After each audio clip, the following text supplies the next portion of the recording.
SPN চ্যানেলে আপনাদের স্বাগত। আমার সঙ্গে আছেন অতীতের বিখ্যাত খেলোয়াড় মানস ভট্টাচার্য।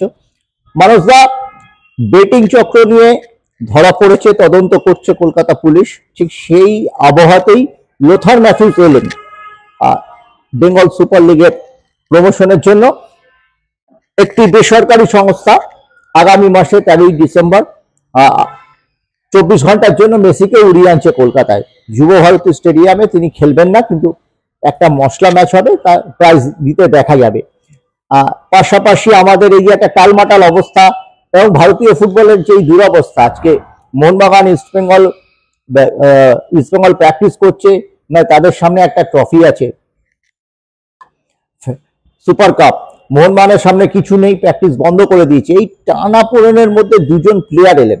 এর কি দুটো দিকই আছে, ভালো দিক বা কালো দিক, কোনটা? এই নিয়ে তুমি কি বলবে?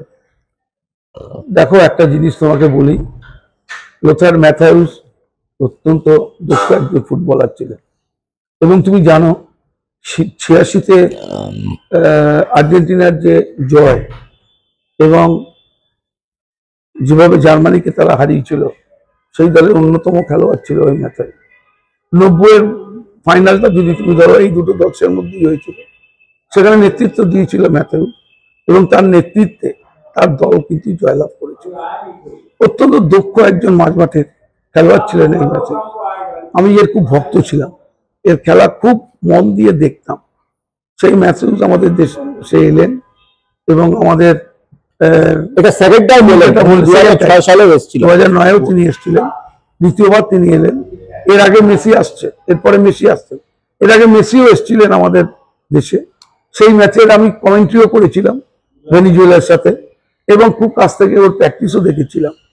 মেসিকে আমার দেখা হয়ে গেছে, মেসির প্র্যাকটিসও আমি দেখেছি এবং খুব কাছ থেকে তার খেলার কমেন্ট্রিও করেছি। সেদিন আমার সাথে ছিলেন প্রয়াত মোহাম্মদরা, আমার অত্যন্ত প্রিয় সুভাষ ভৌমিক। দেখো, এরকম মেসি আসছে, ম্যাথিউস আসছে, তাতে ভারতীয় ফুটবলে কতটা উন্নতি হবে আমি বলতে পারছি না। উন্মাদনা যেটা আছে, তারা যে ফুটবলটা খেলেছে তাদের দেখবার আগ্রহ কিন্তু এই প্রজন্মের মানুষের কাছে থাকবে।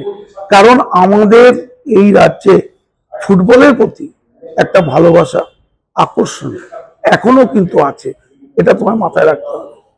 আজকে আয় থেকে একটা কাজ করতে হবে, এত কম সংখ্যক ম্যাচ দিয়ে লিগ চালালে হবে না। লিগের খেলা বাড়াতে হবে, খেলোয়াড়দের এঙ্গেজ করতে হবে।